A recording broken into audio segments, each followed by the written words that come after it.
You're listening to Inside the Village, where all news is local and no topic is off limits. So help me, Bob, it's bully in the alley. Hey, bully in the alley. So help me, Bob. This is Inside the Village for October the 27th, 2023 with Michael Friscolanti, Editor-in-Chief at Village Media. I'm Scott Sexsmith, Derek Turner, Executive Producer, as always in the room and at the helm of the controls. We're a little late out of the gate this week, Frisco. And there's no beating around the bush. It's been a shitty week. Been a horrible week. Yeah. 5 people gunned down at the start of this week, including 3 children. I don't even know where to begin. Yep, and it's in Sault Ste. Marie where we are, where our headquarters are, not far from where we're sitting right now. So as you can imagine, the entire city's been heartbroken over this tragedy. It's one of those stories where the national media has shown up, right? It happens when terrible tragedies happen in a smaller town, and we've seen the TV trucks here, and then some of the national reporters have been in town. And our team, obviously, at Sault Today has been working day and night to cover what's happened.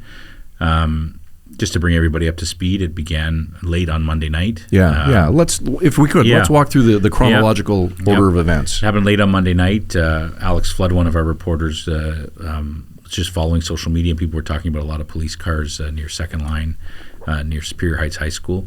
And he went out there, photographed the scene, didn't really know what was going on. And it was Alex who told me early the next morning. I was actually up late, and I posted his photos at like 1 a.m, I think it was. And then Brad Cacciamilio, one of our deskers here in the Soo, posted an update that the Soo Police had put out at 2 a.m. on Tuesday morning, saying that there were 2 scenes they were investigating. So now all of a sudden there were 2 houses connected to the same crime. But still didn't know. 2 death scenes that were connected, and they said confirmed that there were deaths, right? And it was the next morning around 8 o'clock that Alex had heard from somebody that there were children killed. And he sent me a note and said, it looks like that there were some students from the city who were killed. And I couldn't believe it. And then sure enough, the police put out a press release within an hour confirming that there were 5 dead. That there was a woman killed at a home on Tancred Street, which is near downtown. And then at a house, like I said, on Second Line, 3 children. The gunman is the 5th. He killed himself. And then a woman who was at the house was shot, injured, and rushed to hospital, but survived. It's just heartbreaking news to take in, overwhelming news to take in kind of all at once, right? So from there, it's like, how can I put it, Scott? I've been a journalist for 25 years. We cover a lot of nasty things, a lot of terrible things. But when it's right, like in your neighbor, like I used to walk on that street, it's like I used to live on Second Line, and it's like, wow, that's insane that's happening here and not in some city you read about in the news. It's actually in your backyard. So from there, our team went into action. James Hopkin was in the neighborhood on Second Line doing some on the ground reporting there. Alex continued doing what he was doing. Ken started following up with relatives that he was able to identify, also taking a lot of photographs. James as well. Doing photography in the area, and just kind of chasing down all the leads that we could find, right? Then as the police investigation unfolded, we just started to hear more and more details. And early on, we knew by day one what had happened here. We knew who everybody was, right? Because obviously on social media, of course, people are posting photographs, and there's a lot of condolences pouring in. And at what point, though, did you decide not to release? So this is the challenge with this case, is because it was a case of intimate partner violence and that woman survived, she's a victim of not just domestic abuse, but the worst kind imaginable, right? Like she wasn't, not that they're all terrible, but 3 children are dead, and this man is dead, and another woman is dead. And at that point, the police, their thing is, we won't release information that could identify the surviving victim. And that's typical of the way the media will approach, of course, domestic violence cases. Even if it's a court case involving a young victim or a spouse, if identifying the accused identifies the victim, we don't identify the accused, right? So in this case, it really raises a lot of ethical questions about how we handle that. So the police weren't releasing it for those reasons, and so we didn't release it for those reasons either. And obviously in the way we report, we're reaching out to lots of people connected to relatives, connected to people who love these people who passed away, seeing if they'd be willing to talk or share anything with us. And it was very clear that they weren't willing to do that at that time. So our stance as a media organization was we're not going to release that at the moment because we have to respect the identity of this woman who is still alive. That could change as the case develops for sure, but at that moment, that was our decision. One of our competitors down the road did release a story naming the killer and actually naming the surviving victim, which I don't grasp that at all. It was almost like this person deserved to be outed in some way, like they had done something wrong. I couldn't understand why they did that. But they did that. And then the next morning, the Canadian Press, the wire service that's also here reporting, identified the killer, named him. So obviously it wasn't a surprise to us. We all knew who it was, but we hadn't reported it. So our decision at that point was we wrote an editorial to our readers explaining all what I just said, right. why we do what we do and why we did it. But at the same time saying now that his name and photograph is out there, we can't pretend that it's not out there in the world. Of course not. So we are going to report that. But we're always still trying to understand. Like, this is one of those, and again, it's might sound strange to an average member of the public, but in a lot of these terrible, tragic cases, by this time, 4 days later, there's photographs of the victims. There's people talking about the victims. That really hasn't happened in this case, right? No. The children have not been publicly identified, and that's obviously the family's decision. They can do whatever they want. So there's been just a different way this one has felt, right? And on top of that, it's just this sense that, that this has happened in this, small town, as we like to call it. It's a town. It's a city of 77,000 people, but it's a small town, and it's when you live here, you know what it's like. I mean, how people felt. Yeah, it's rocked the city. Things like this just don't happen here. This is made for TV. This is movie. This doesn't happen in a community like Sault Ste. Marie, and when it does, I think it rattles everyone to the core. Because you almost don't know how to react. It's shocking. But I wanted to ask you this: as editor-in-chief, you're quarterbacking the coverage. You're calling the plays for your team. What goes through your head as the editor in terms of coverage, respectful coverage? Can you kind of walk me through that? It's difficult. Well, it's definitely been a team effort. Mike Purvis and I have been doing it together. He's our managing editor here, and he's another veteran journalist who's done this a long time and has been in the Sioux for a long time. It's about having constant discussions, right? I mean, typically we're saying, okay, we want to tell the stories of these victims if those stories are available. If people are sharing memories or if they're sharing photographs, we want to tell those stories. We also want to dig into this terrible issue of intimate partner violence, right? Which we know that the province has been asked, or it was recommended by an inquest to declare it an epidemic. They haven't yet. We'll get into that. Yep. So James Hopkin, for example, dug into that issue, talked to Victim Services Algoma about how bad is this issue here? Is it getting worse? Why is it at such epidemic levels, right? So he did a great piece of journalism explaining to people what's going on with this issue, that this isn't just an isolated case. This kind of violence is happening, not to that level, but violence against partners is happening in our community. And then the other angle, of course, we're covering is, who is this guy? Who is this person that committed this horrible crime? Ken Armstrong, one of our journalists here, went to the courthouse, asked if there's any previous documents related to this guy's criminal history. There was, in fact, he was charged with assaulting a police officer in 2019. The scuffle, according to the allegations in the documents, was that the officer broke his glasses in this scuffle. He was charged with multiple offenses. Off the top of my head, I think it was mischief, assault, and something else. We know from the court files that 2 years later, in December 2021, he cut a plea deal, pleaded guilty to just assault, was given a conditional discharge and 12 months probation. And the probation order, this is in December 2021, clearly said that this man is not allowed to possess any firearms for this year. Right. And he had to get rehab for alcohol, attend rehab and counseling for alcohol. So less than 2 years ago, he was under a 1 year weapons prohibition, which expired in December 2022. So 10 months, 10 months before this. So this is definitely, as the cliche goes, a guy who was on the police radar. We also know from Chief Stevenson, who held a press conference the other day, that there were multiple investigations of intimate partner violence involving this individual. And it didn't appear from what we could tell at the courthouse that there were any charges laid on any of these investigations, but the chief did say that within days of this, there was a call to one of these addresses involving this guy. So something had happened. I hate to use the term, but there was like the water was starting to boil here, right? There was something going on. And again, there's so many details we don't know, but those are the kind of things that we're trying to cover. And we're also trying to cover, the emotion of the community. We're trying to understand, how this impacts the many children who are impacted by this. You don't just have 3 dead children, totally innocent children, but you have all the friends of theirs that went to their schools, 2 different schools, right? Yep. I just can't imagine how many kids are actually hurting in this community right now, right? And also kids who are just asking, what happened? Yeah. Well, what do you mean? Did somebody killed children? It's just a horrible thing to have to talk And those about. are tough conversations. Those are really tough conversations. Yeah. They're very tough conversations. So I think, and the respect issue you asked about how we do it respectfully. It's an extremely difficult thing, Scott, and we don't always hit the nail on the head, because journalism in many ways is about poking and prodding and digging deeper into things that maybe some people don't want you to do. And I can think in the last year there's been a lot of times where Sault Today has run a photograph that made people upset, or that we reported details that people thought were too graphic in nature. We make these editorial decisions all the time, right?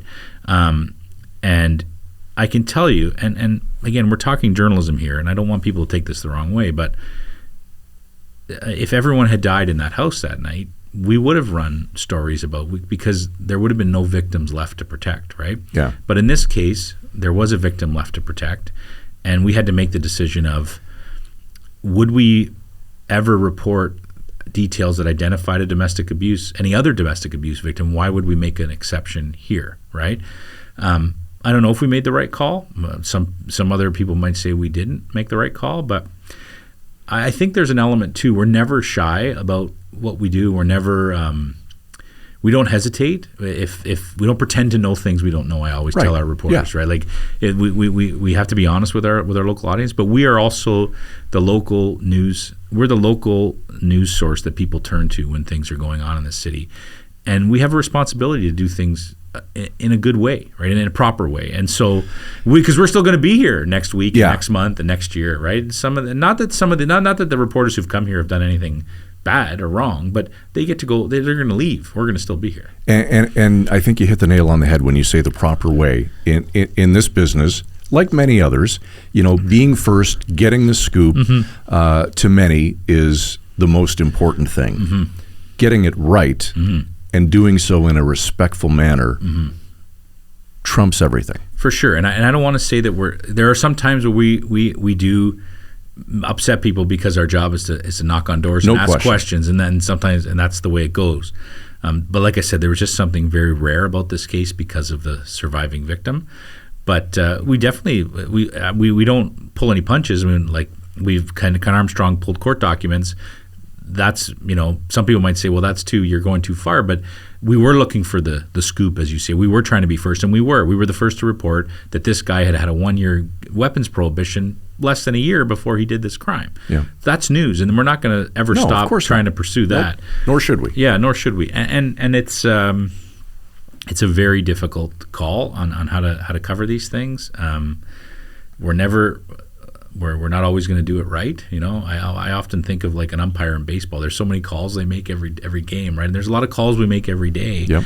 You read Sault Today or any of our sites, there's lots of stories going up there every day, and we try to be as fair and accurate as possible and do the work that we need to do to inform people of what's going on. And it's amazing the reaction you get from people. I mean, we wrote this editorial explaining why we hadn't published this thing, and I'm just flooded with emails from people. I don't even know if they read the editorial, with all kinds of weird comments about how does this protect the victim? And I'm like, well, this is what we're trying to explain to you, right? Or why did you put his face? So you're never going to please everybody. There's always going to be people upset, and there's always going to be people that have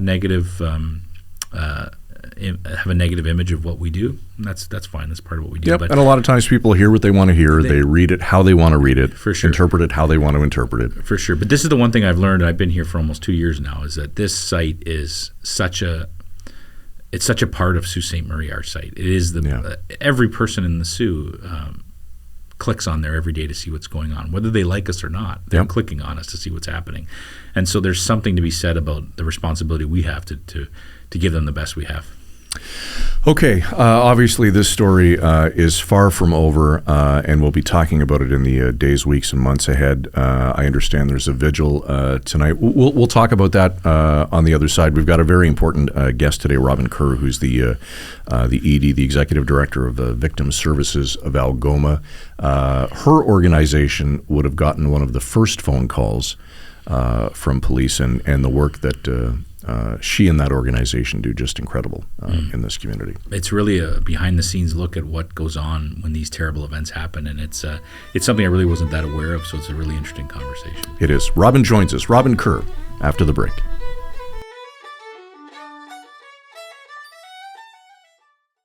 Reporters, editors, and journalists who go the extra mile to get the story and get it right. Go behind the scenes with those who cover the stories that matter most to you and your community. Look for it in the Village Features section of your favorite Village Media website across Ontario.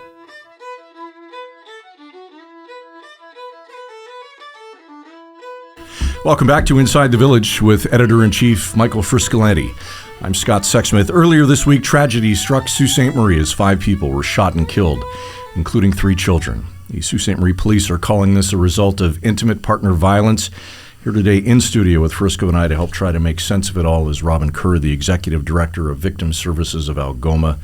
Robin, welcome to Inside the Village. Thank you. Let's go back to the start of the week. Can you tell us where you were and how you learned about this tragedy? I was actually driving into work. My after-hours supervisors had actually attended Monday evening to the police station to assist the families and called me first thing Tuesday morning to appraise me of what had been going on and to prepare me for what we were walking into the office that day. Can you help us understand what your organization does in the city and the region? So Victim Services of Algoma, we actually cover from Montreal River Hill through to Spanish and all points in between, working closely with not only the Sault Ste. Marie City Police, but also Sault OPP, East Algoma OPP, Batchewana, Anishinaabe Police Service as our first and foremost contacts. And we provide emotional support and practical assistance to victims of any crime, any tragedy, 24 hours a day, 7 days a week. Prior to COVID, we attended on scene, but during COVID, we learned the majority of our clients are happy to receive services virtually or over the phone and didn't really need us, 2 more people attending their homes at that time of a crime or a tragedy. So we're providing majority of our services now through the phone or remotely texting, however it works for those individuals. So behind the scenes, most of the time when people read about a tragic story in the news, you guys are behind the scenes helping victims in most cases. Absolutely. Yeah. Absolutely. We are involved. And is this one of those things where you guys could be called 24 hours a day? If someone could call you at 3 a.m? If it's the general public, they have our office line, and we have that phone monitored 24/7. For the majority of calls, if it's something such as this tragedy or a higher case as this is, then police generally call us directly and have us attend as quickly as we possibly can. And are there other services you offer just to members of the public? We would provide emotional support to anybody that wanted to call and speak with us. As well as any other referrals that we can give them to the agencies that already exist within the communities. Robin, can you kind of walk us through the process from the moment you get the call and find out what's happened? The order of events for your organization? So if it's police involvement, as this tragedy was, then the police call us directly and prepare us for what we will be attending to. And then first and foremost, as we talk about safety, we want to make sure that these individuals are safe. Have there been any physical injuries that need to be tended to? And then what can we do to help them in the coming days? Our program is not meant to be a long-term service. It's meant to just be that quick referral. However, over the years, we're doing more of a case management system with the clients, and we're having longer term connections with them, as we will in this situation. It's quite a calling that you and your staff do to do that as a profession. What motivates you to do something like this? I put it back to my father personally. He always raised my family with, you have to give back to your community to make your community a better place. Mm-hmm. So for him, that's where I get it from, is I want to help people. And it is an absolute calling. It is not anyone can do this work. It takes special people with special training that understand trauma response and understand responding to people in crisis. You must work to take care of each other as well, I assume. That actually has been my big role this week, is making sure my staff are taking time and looking after themselves. But we do work very closely at making sure each other is safe. And what does that look like? You guys see an awful lot of stuff, but when you have to look after each other and yourselves, what's that process like? So for our agency, not every victim service agency across the province can offer this, but I do have the ability to offer them counseling. If they do need to speak to somebody, we have an EAP that we can certainly offer to our staff if they needed to do that. But it's simply take a day. If you don't want to come in today, just take a day, be with your family, whatever you need to do. Whatever my staff needs at that time is what I'm trying to offer them. Robin, can we talk about intimate partner violence? We know the police have said this is what happened here. Mm-hmm. As more details trickle out, we're starting to kind of understand what went on Monday night. You deal with victims all the time. Are we seeing more examples of this? Is it getting worse, the intimate partner violence in our community? For us in our agency, it is. We're seeing a huge increase. And I know I shared my stats with your reporter the other day when I spoke with him. We have seen, we're at 239 individuals that we've assisted so far. And we're talking women, children, men, transgender. We don't discriminate against whatever gender you are. Come forward and speak to us. But we are definitely seeing an increase in the amount of calls that we're receiving and the amount of people that we're trying to help. Has there been a shift, Robin, from victims calling the police to calling organizations like yours first? Absolutely, and I think that's because they're not sure if police can really help them at that time. We always promote contact with police because that will, hopefully help with their safety if they choose to remain in their homes, but also it starts that judicial process that if there can be charges laid against the accused, that the police will do that to help them also stay safe. Are a lot of victims still afraid of that process? Absolutely, because we know a lot of times that the accused maybe is arrested, but of no fault of any police service are they held. Mm-hmm. So the individual may come out more angrier than when they were first arrested, and so victims know that that is going to put them at risk. This is what I wonder, but when I see these, we see these cases, they happen often. They do tragically, right? And I wonder in a case like this, as we say, we start to see more of the details. If this was a case of a woman who was trying to get away from this guy and had tried to end a relationship, we don't have to talk about this case in particular, but any case like this, what can they actually do? If you have a person that is so possessive and is so willing to get to this level of violence, what can a person do?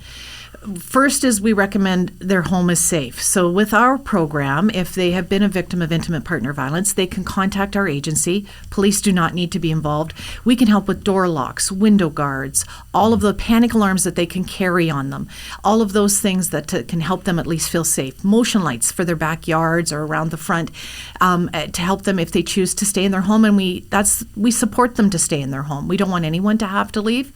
But then the next recommendation is that they reach out to Women in Crisis or Nimki Napkawampkin, who's the shelter on Batchewana, and that they know that those services are there, that if they can't stay in their home, that there is safe places for them to go where they can remain safe.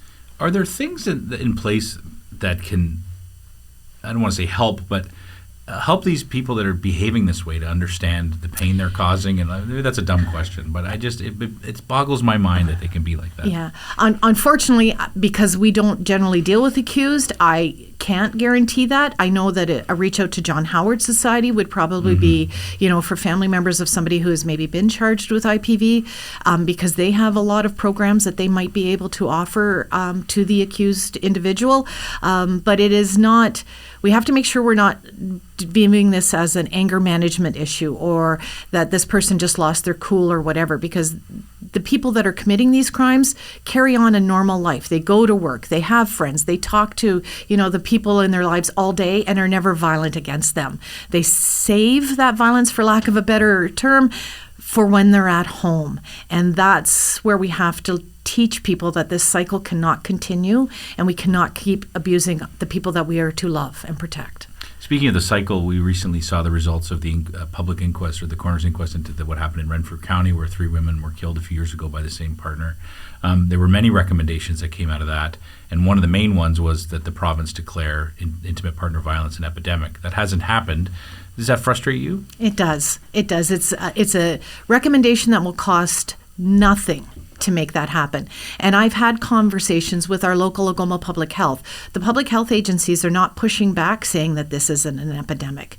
They're fine locally if we make that determination. And I think provincially it needs to happen. So it would help our victims who are trying to flee these relationships and the violence to know that their communities and their province stands with them, that we do recognize that it's not safe for them to be in their homes. And it might also help the accused realize that, maybe I can reach out for help and I'm not going to be ostracized, so that they can maybe look at their behaviors as well. Does it need to happen provincially first, Robin, or does that matter? It doesn't matter. Currently, there are cities, I believe the last number I read was 62 across the province have declared it an epidemic. And I know locally we're looking at it as well. And I hope that the smaller communities along in the Algoma district will also look at this and make it happen across the area. But showing it from the province would certainly help reinforce any community that is trying to make this decision. Has anyone ever tried to explain to you quietly from the province why they won't do it? It just seems like, I understand why the governments won't do a lot of things, but like you said, there's no real issue with doing this. No, I've never had a conversation with anyone as to why it won't happen. Yeah, and because Ross Romanos, who are local MPP here in Sault Ste. Marie, they're hosting a vigil tonight, a candlelight vigil. It's his government. Do you think this could be something that maybe pushes them over the edge?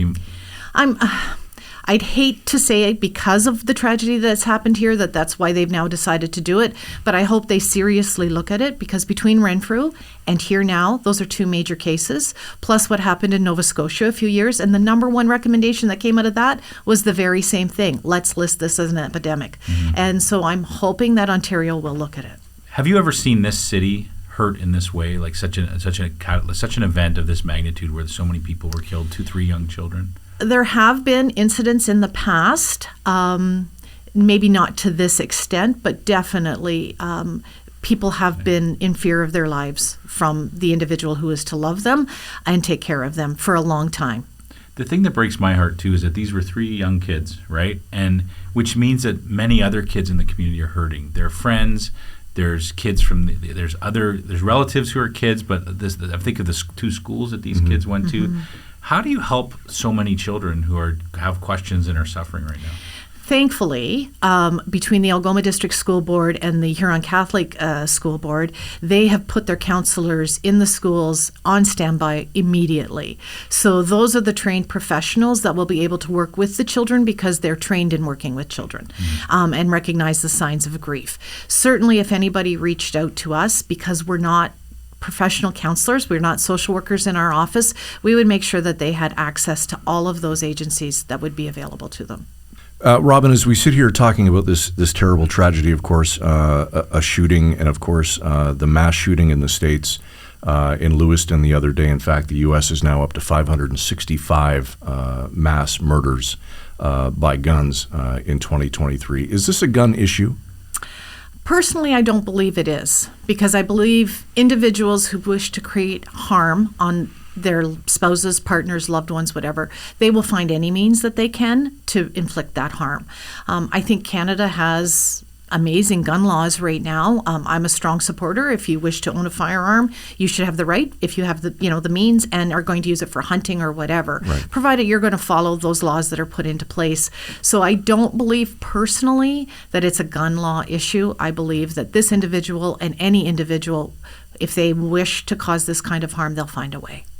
I think we're going to keep learning a lot more about this individual in probably the weeks and months ahead, and not specifically about this case, but are there triggers in the past that you've seen in cases like this? Like, is it just some event that happens that day that makes them, I don't want to use the word snap because that's not probably the appropriate term, but to make them decide, I'm going to do this right now? It's hard to say. Because I don't work with the accused in cases, I can't really say.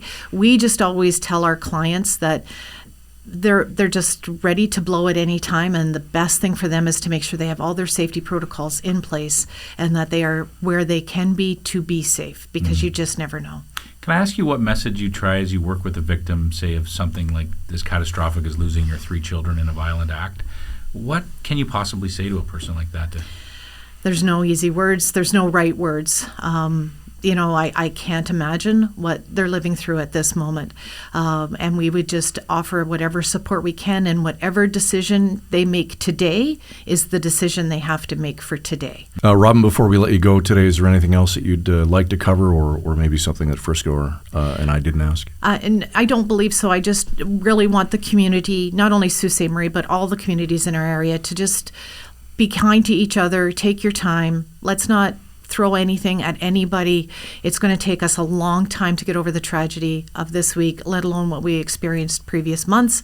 And we just need to give ourselves time to rest and recuperate. Well said. It's been a long week for everybody. And to you and your staff, thank you for the wonderful work that you're doing Thank you. within our city.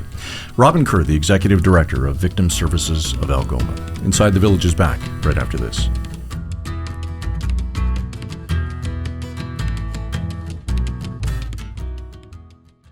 For the latest in in-depth features and enterprise journalism from your local writers at Village Media, be sure to check out The Big Read.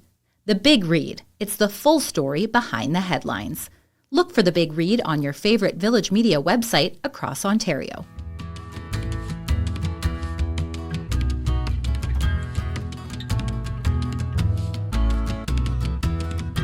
Back to wrap on another episode of Inside the Village with Derek Frisco and yours truly, Scott Sexsmith. Good of Robin Kerr to stop in and really give us a behind-the-scenes look to the great work that she and her organization do day in and day out. You know, her personality is so positive, and I just think I don't like to use the word angel, but what a bunch of angels to be able to do that job, right? Yep. I mean, so it made me think about the fact that, and I always knew this was true, but just when you think about it, if you read a headline on Sault today about a terrible car crash, for example, on the highway, or about a person who's been badly wounded, and there's a victim, or a person killed, these people are there on the scene talking to the grieving mother or the grieving father, or it's just, and then to get a call like she described, there's 4 people dead, and then a gunman, 3 children, I don't grasp it. I mean, everybody has their calling, I guess. But that's. Could you imagine they weren't around to do that? Well, and that's why I asked her. You deal with the worst possible things in the worst possible time in a person's life. How do you guys? What's your escapism? Your form of escapism? Because goodness knows you'd need one. Yeah. Terrible week. It certainly was an awful week, Scott, and we're going to, I think it's going to be awful for a little while longer, and there's going to be a lot more reporting that's going to come out and just trying to explain to people what happened here and how we can move forward. There's sometimes you just have to throw your hands up in the air because you don't know what else to say. Yeah. Hug your kids and look after each other. Thanks for watching. You've been listening to Inside the Village. Frisco and Scott's Wardrobe, provided in part by Moores, Sault Ste. Marie.